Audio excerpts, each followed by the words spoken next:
My name is Natalie. I've been married to my husband, who I met through a friend, for 20 years. We're both approaching our mid-40s.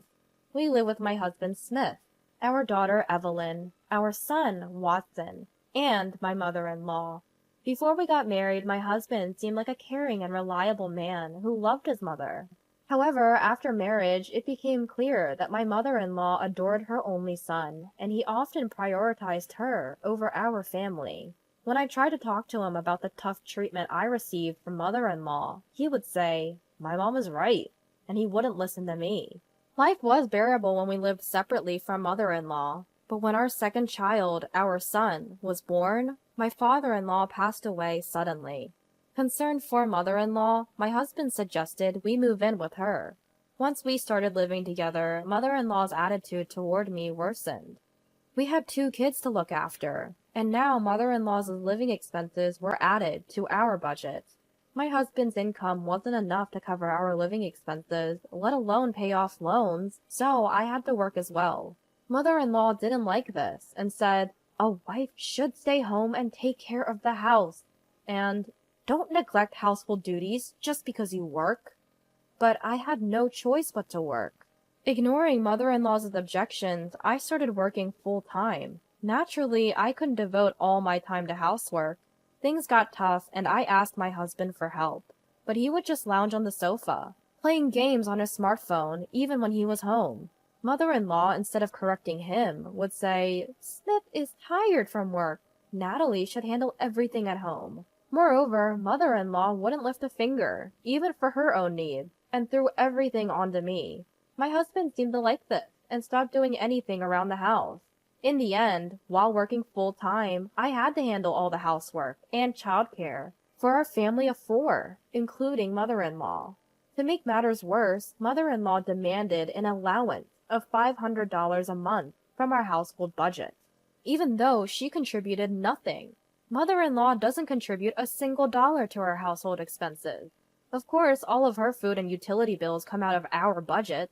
On top of that, she even demanded an allowance from our household income. Naturally, I refused. But mother-in-law argued, "The household income is Smith's earnings. You, as his wife, have no say in how it's spent." My husband backed her up, saying, "It's my money, so I can give it to my mom if I want to." Neither of them understood why I needed to work full-time. Yet, if I ever cut corners on housework due to my busy schedule, mother-in-law would criticize everything from the meals I prepared to how I cleaned. "Oh, take out again tonight?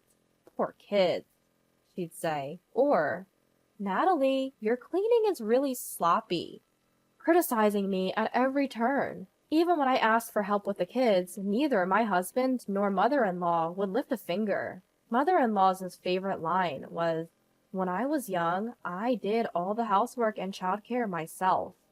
She'd go on and on about how great she was as a wife and mother, and how I fell short in both roles. Adding insult to injury, my husband would just listen and say nothing, making me feel even worse. But I could have tolerated all that. What hurt the most was mother-in-law telling my kids, "You two are really unfortunate," and "such a careless person doesn't deserve to be a mother."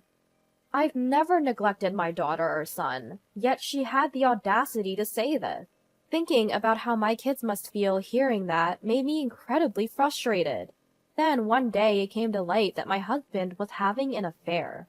My husband, who neglected household duties because he was busy with work and just lounged around on his days off, had betrayed me. Even after this revelation, he blamed me, saying, "You're always nagging to help around the house, so I never get a break." Mother-in-law chimed in, "This happened because you're not a good enough wife." They even said, "If you have complaints, then leave." All my efforts to keep our home together felt like they had been for nothing. I felt something inside me break. As our marital discussions continued, I grew increasingly exhausted. Finally, during one of our talks, I said, "Fine, I'll leave this house." Upon hearing this, mother-in-law neither got angry nor surprised. She just laughed and said, "Oh, you're finally leaving. Well, it won't make much difference whether you're here or not."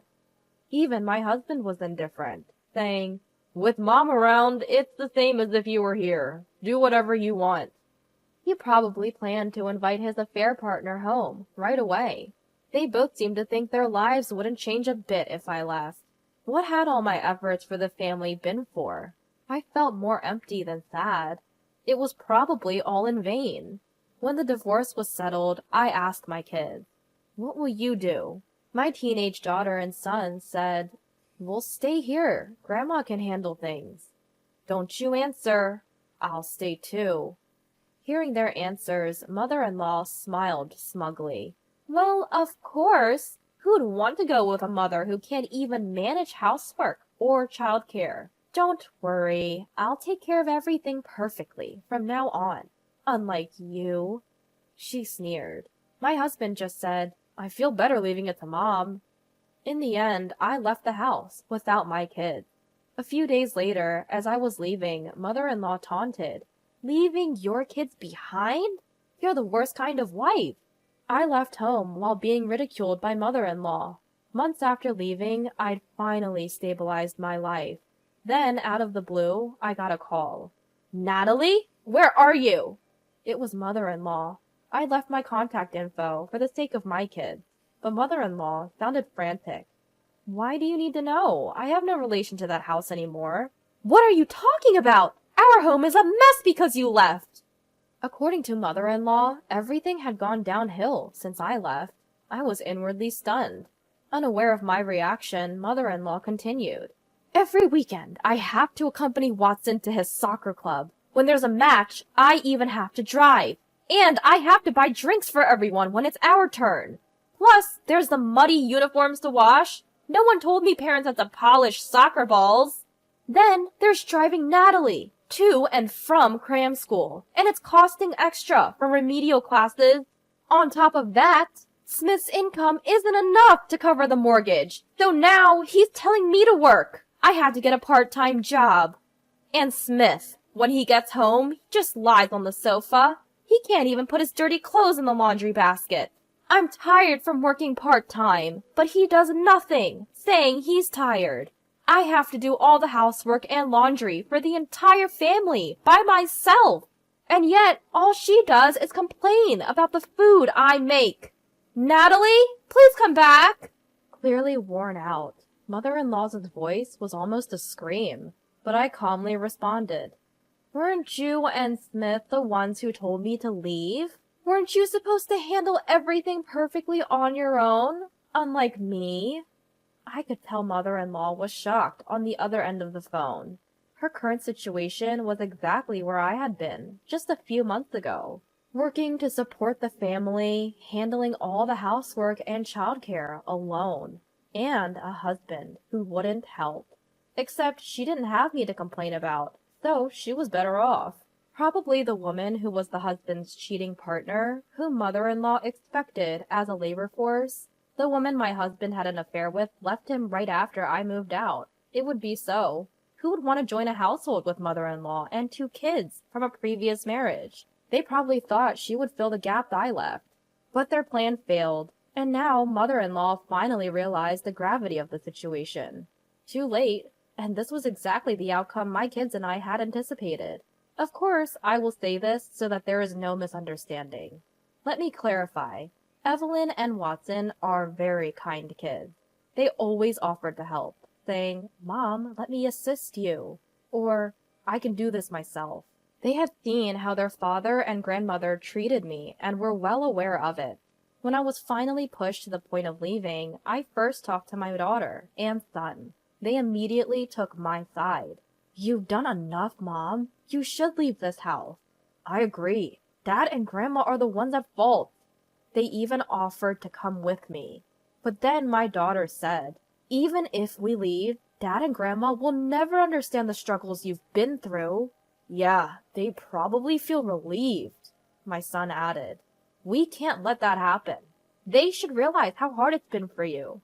They chose to stay, thinking their father and grandmother would never understand my struggles if they left too. With that in mind, the 2 chose to stay at home on their own. Mother-in-law had no idea about this and assumed I had abandoned my kids. The outcome was clear. I never had high hopes for my husband, but mother-in-law couldn't possibly replace me in supporting the family, doing housework, and raising kids. And with just my husband's income, they couldn't even manage the household finances, let alone the mortgage. Mother-in-law probably finally realized where her allowance had been coming from. I had been the one doing all the housework and taking care of the kids while working. My husband and mother-in-law did nothing but complain, pushing everything onto me. Now they must have felt firsthand what I had been juggling all along. I regularly received updates from my kids about the situation at home. I even heard from them that my husband's plans to remarry his affair partner had fallen through. Mother-in-law had to get a part-time job because my income was gone. She was struggling with housework and childcare, while my husband remained as unhelpful as ever. The husband still does no housework at home, does nothing about the children, and everything is a burden on mother-in-law. My kids told me all of this.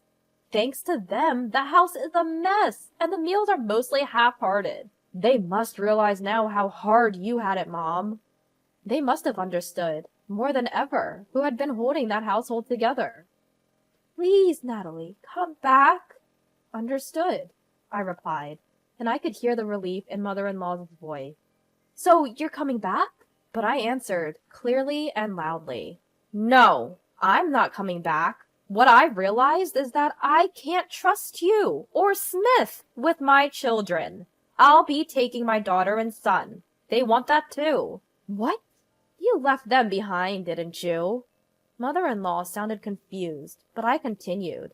My kids have been watching all along. After that, my daughter, son, and I started a new life together. Of course, I made sure to claim compensation and child support through my lawyer during the divorce proceedings. I took a lump sum, thinking of the future. My husband and mother-in-law had to give up their house because they paid the lump sum child support and fell behind on their mortgage. To add insult to injury, I later found out that the reason my husband didn't remarry his affair partner was that she already had a family. He ended up being sued for compensation in another divorce case, leading him into debt. Now they're living in a cramped apartment, blaming each other for their woes. It's sad for a family to end up like this.